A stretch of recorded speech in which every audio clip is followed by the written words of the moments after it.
Artificial intelligence, AI and its application. This talk is divided into three parts. Part 1, basics of AI and its applications. Part 2, AI in national security. And part 3, AI related capacity of PIAS. So we have three parts of this talk, okay? Basics of AI and its applications, AI in national security, and AI related capacity of PIAS. Now, before starting the basics of AI, let me tell you that there are a few initiatives, national initiatives on AI, like the President Initiative on AI, which comprises of basic courses on IoT, AI, and blockchain. And then we have the Prime Minister AI Task Force, which is related to project-oriented infrastructure, and it is based in Lahore as well as in Karachi. And then the National Center for AI, NCAI, and it consists of 9 AI labs in different universities, and this is supported by HEC, Higher Education Commission of Pakistan, as well as Planning Commission of Pakistan.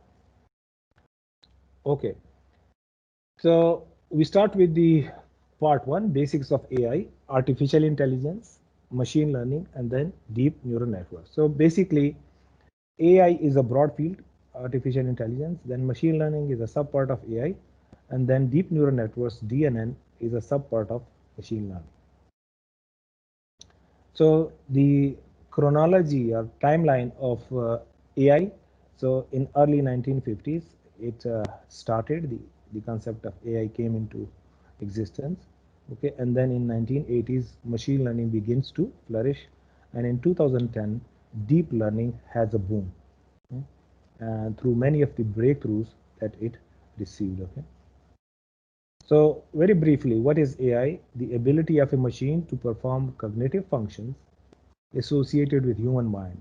And these consist of perceiving, reasoning, learning, and problem solving.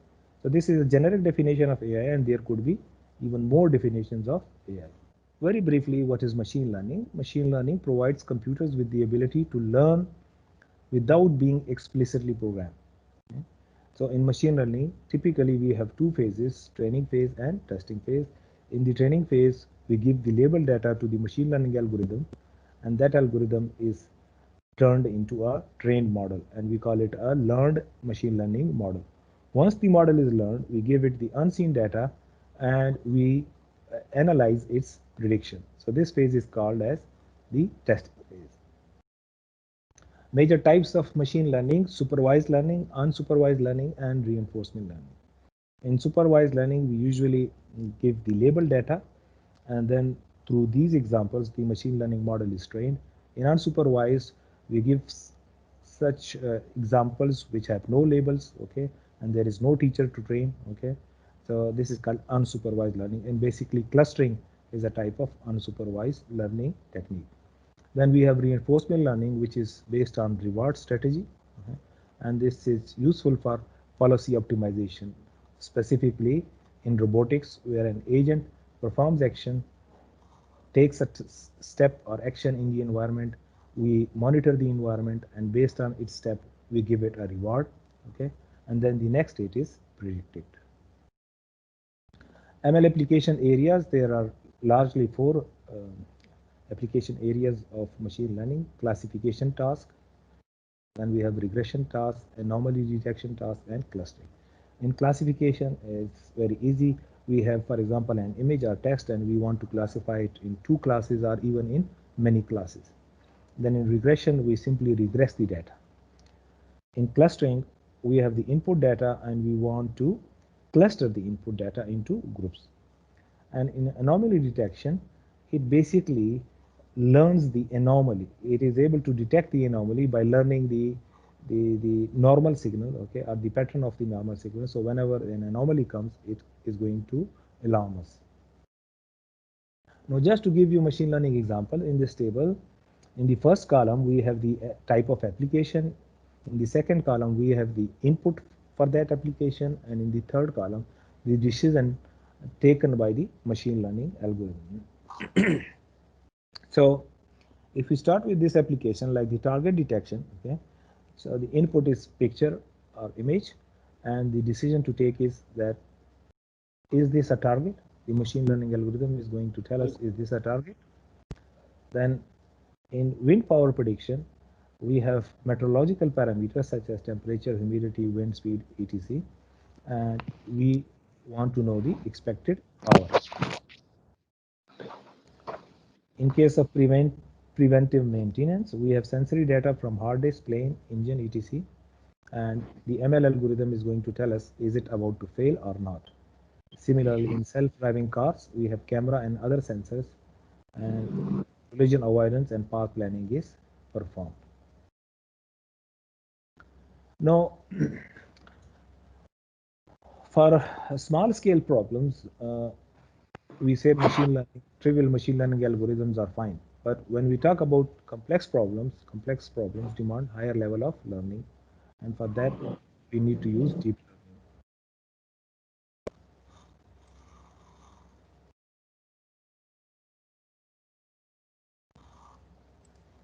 learning. Okay. So whenever we have a big data problem, like millions of images, okay, so the problem becomes complex. The classification or regression becomes complex, and for such a big data problem, deep learning is suitable. So what is deep learning? Very briefly, it's a type of ML that is more suitable for big data problems, like complex problems. And due to its deep and hierarchical learning mechanism, it can often produce more accurate results than traditional ML techniques. So the thing to learn is that whenever we have a simple machine learning problem, okay, we need to use the trivial conventional machine learning approach. But when we have a deep learning problem, a very complex and big data problem, only then we need to use deep learning. Okay. So deep learning basics: a deep neural network consists of a hierarchy of layers of neurons, whereby each layer transforms the input data into more abstract representation for the output layer to make prediction. So this, you can see that this is a human brain is shown, and the visual cortex, the part of the brain which is supposed to process the vision related signals, okay, it also has different segments, okay, and the signal is processed like from V1 to V2, V3, and then a decision is made. So similar on this natural concept of the different segments of the visual cortex of a human brain, deep convolution neural network architectures, which is a specific type of neural network, is built. For example, we have a cat image, an input, okay, and then this image is transformed layer by layer, okay, and then we extract different types of feature. At the end, we are going to predict the category that this object is a cat. Okay, so briefly, what are neural networks? It's a collection of simple mathematical units performing complex functions. These mathematical units are called the neurons, artificial neurons. So we have the input layer, the hidden layer, and the output layer. Okay? And in between, we have links between the neurons, and each link has a weight. So if somebody asks you that how we train these neural networks, so you have to tell them that the weights of the links are basically optimized during the training. Okay? Once we have these optimized weights, we say that the neural network is trained, and now we can use it on unseen data. Another thing is that the number of hidden layers actually represents the depth of the deep neural network. If a neural network has 3 layers, we may call it a shallow architecture. But if it has, let's suppose, 10 or more than 10 layers, we may call it a deep neural network architecture. And it's a general rule, it's not hard and fast rule. It's a general rule that when we increase the depth, representation ability of the neural network increases. Now we come to applications of deep learning. Okay, some generic application, and just to tell you that deep learning is becoming very famous. It is not only used in computer science and electrical engineering, but it is used in biochemistry, in bioinformatics, in physics, in chemistry, in chemical processing, in mechanical engineering, and many different fields. So deep learning application in computer vision, for example, if we want to train such a deep neural network which can by itself annotate the input image, okay, So for this, the researchers trained a deep vision CNN. CNN convolution neural network is very good for image processing, or you can say that data with that of discrete nature, like time series data. So they train a deep convolution neural network to process this image, and then they trained recurrent neural network for language generation.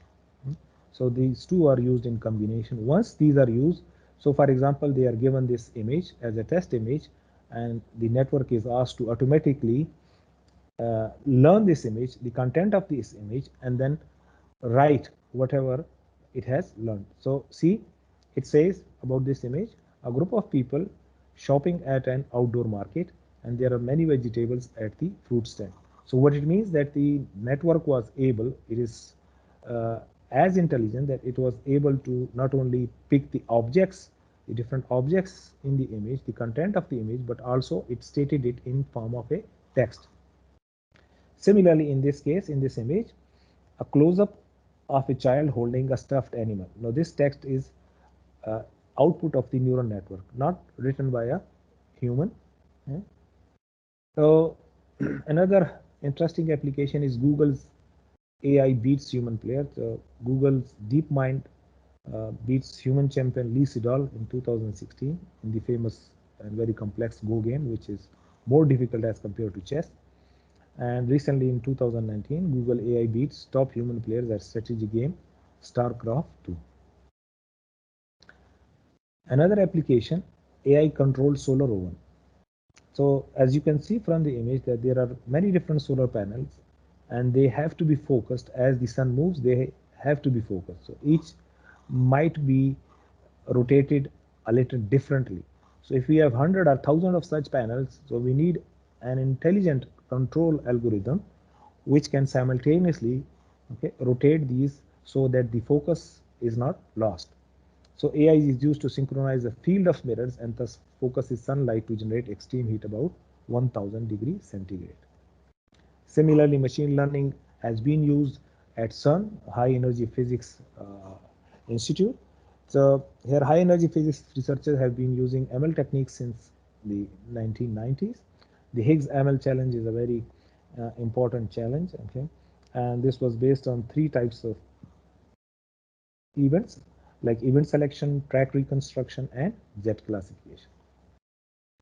Similarly, deep learning has been used for anomaly detection in nuclear reactors so as to note whether there is a fault in any material of the nuclear reactor. Okay, images are taken and the fault is analyzed, and then the neural network can raise alarm, okay, if it notes any anomaly before the you say the material breaks. Okay, it can tell us in advance that the material is going to break and you need to replace it. Similarly, predicting disruptive instabilities in controlled fusion plasmas through deep learning. So, uh, uh, the fusion reaction, or we say that the tokamak, where the fusion reaction takes place, we usually want to have controlled fusion reaction over there. But mostly the plasma of the ionized particle that is out of control. Okay, so for this to early detect the instabilities, ये अपने mic बंद कर लें जरा. So to detect the instabilities in the controlled fusion of plasma, even deep learning has been used. Now we come to the second part of this talk, which is AI in national security. And the first heading is AI arms race. We know that global AI arms race has already been started, and you might know that Putin, the Russian president, in 2017 gave this very important statement that the nation that leads in AI will be the ruler of the world. Similarly, AI in the future conflict. So this particular statement was given by a director of the NASA. The, this shows us the importance of the AI as a technology, and in this context, it is imperative to have effective AI research and development strategy. AI in national security. So in this particular part 2, we are going to discuss current global use of AI in national security, as well as identification of potential disruptive and transformative applications, focus areas of AI for national security, existing AI infrastructure and capabilities, and the way forward. Now, AI as a transformative technology. Nuclear technology was once considered as a transformative technology, and it did transform the shape of the politics, international politics. Now, after nuclear technology, artificial intelligence and cybersecurity are the two technologies that are considered as transformative and disruptive technologies.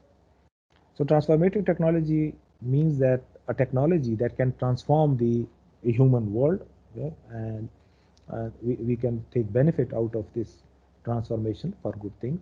For example, predicting failures of machine well before the machine breaks, target identification, automatic decision making are common operating pictures like land, air, sea, space, cyberspace, and etc. So information, or you can say images input from all these different sources is combined and given to the commanders of the battlefield, and they can make a prompt decision based on so much information in one common operating picture. AI can also be used for intelligence, surveillance, and prediction of future events. Now, AI is also considered as a disruptive technology. By disruptive, we mean that such a technology which actually replaces the current technologies, trivial technologies, and disrupt the current technology. So AI-based cyber war is already becoming very famous, and specifically AI-based malware analysis, where advanced persistent threat, it's a very advanced type of malware that can stalk and wait for mistake. They are not only generated through the help of AI, but can also be detected and thwarted. So then again, a very interesting application is swarm of drones, whereby ultra cheap 3D printed mini drones are controlled through AI. And suppose that these mini drones are in number of, let's suppose, 1,000. Okay, so their control is very difficult, and their maneuver and their path planning is very difficult, but still AI is going to control them, and they, or some of them, basically reaches the target. So this particular problem is called intelligent coordination and control. Then lethal autonomous weapon system laws, whereby the system identifies a target, employs onboard weapon system, that is, it can engage by itself without human assistance. So just to show you some glimpses of a swarm of drones, okay. So there could be even 100 or 1,000 of such drones, and controlling them is very difficult, but AI is very suitable for controlling them. Specifically, the deep reinforcement learning policy optimization is good for such control. These are lethal autonomous weapon systems. Some of them are drones, and some of them are some other autonomous vehicles. Now, what are the focus areas for AI as far as national security is concerned? And we think that machine learning, deep learning, computer vision, big data analytics, robotics, high performance computing, remote sensing, AI-based cybersecurity, expert system, and automatic diagnosis system are such areas which should be pursued, okay, for national security. Now, AI in PIAS, just to give you what PIAS has been doing as far as AI is concerned. AI research at PIAS. PIAS has experts and labs related to AI. AI-related teaching and research activities are carried out for the last 18 years. And in total, we have 11 AI experts in PIAS, mainly Department of Computer and Information Sciences, as well as Department of Electrical Engineering is working on AI-related projects. Some of the AI-related labs in PIAS, like Pattern Recognition Lab, Signal and Image Processing Lab, Robotics Lab, Data Science Lab, SIPMA Lab, which is basically AI-based malware analysis lab, then Deep Learning Lab at Center of Mathematics, and High Performance Computing Center. AI-related equipment at PIAS, we have 15 high-end GPU-enabled systems, NVIDIA DGX mini supercomputer, which is going to reach PIAS inshallah in the next week. We have an operational 40 teraflops HPC, which is already operational, and the 200 teraflops HPC, which is going to be operational inshallah within 3 months. Now, AI-related research output of Department of Computer and Information Sciences at PIAS. Graduated student we have been able to successfully supervise, as far as the department is concerned, 22 PhD related to AI, 40 MS theses related to AI, numerous BS projects, and as far as research papers are concerned, 200 international journal publications, more than 200 rather, and more than 75 conference publications, 8 book chapters. Competitive research grants related to AI that we have won are 10, and similarly, the development projects that we carried out are about 8. We have also been teaching curriculum related to AI at PIAS. This basically curriculum consists of MS level courses related to artificial intelligence, machine learning, deep neural networks, pattern classification and recognition, soft computing, computer vision, computational intelligence, machine learning in cybersecurity, machine learning in biomedical informatics, evolutionary computing, quantum computing. Okay, now I just want to give you a glimpse of the AI-based development projects that we have gone through as far as PIAS is concerned, and we developed certain system, automatic cancer analysis system. In this, we use transfer learning-based deep convolution neural network for detection of mitosis in breast cancer histopathological images. Multi-camera, multi-pedestrian tracking. So developed for indoor and outdoor surveillance and security, considering 2D information from various cameras and fitted at different angles, we can actually get the 3D sort of sense of that particular image, and the movement or the human beings are being tracked. Image processing for haze penetration, developed for aerial surveillance of UAVs. So if the UAV is taking images and those images are basically hazy, so this is an algorithm developed, real-time algorithm, okay, to remove the haze. For example, these are the input images and these are the output enhanced images. Geolocalization of a target in GPS denied conditions. How would you localize a target? Okay, to develop a vision-based algorithm to determine location of a ground target. Then automatic defect detection for non-destructive testing. This has also been carried out in PIAS. If we are able to detect the minor crack in a material, and that material or that particular component is very important, for example, used in a nuclear reactor. So if we detect that particular flaw, okay, so we can avoid a disaster by replacing it well in time. Then we have brain computer and machine interfacing. Dr. Akil, he just carried out this very interesting work, brain controlled robot wheelchair using EEG technology, and similarly real-time brain imaging for medical and gaming application. Similarly, another project carried out by Dr. Akil and his student is automatic low-cost diagnostic system for retinal eye disease. Control of quadcopter, okay, this has also been carried out by Dr. Akil and his MS student. And then our BS students, okay, from electrical department, and they took this project under my supervision, and Dr. Haroon is also involved in this project. So driver drowsiness detection using lightweight deep CNN, and they basically came up with this solution and even tested it on Arduino processor for real time. Similarly, AI-based application that we develop for cybersecurity, like anomaly detection in network traffic. If there is an anomaly, okay, in the network traffic, so our deep neural network-based algorithm is able to detect it in time. Just to give you a glimpse of the literature that we have been producing as far as AI is concerned. So our review paper in AI has been published now. The journal name is Artificial Intelligence Review. It's a Springer Nature Journal, impact factor 5.5. The title is A Survey of the Recent Architectures of Deep Convolution Neural Networks. This paper is becoming very famous, and even in this single year, we have about 251 citations of this paper. Okay, and many students are downloading it, and if they want to start from the very basics of deep convolution neural networks, so this is a very good start for them. Intelligent watermarking system for protecting medical data. Watermarking, as you might know, is very good for security. So we have been using watermarking to hide it in the patient record, whether that is image or EPR record. Okay, and the way the watermark is spread and hidden in the image, that is done through AI.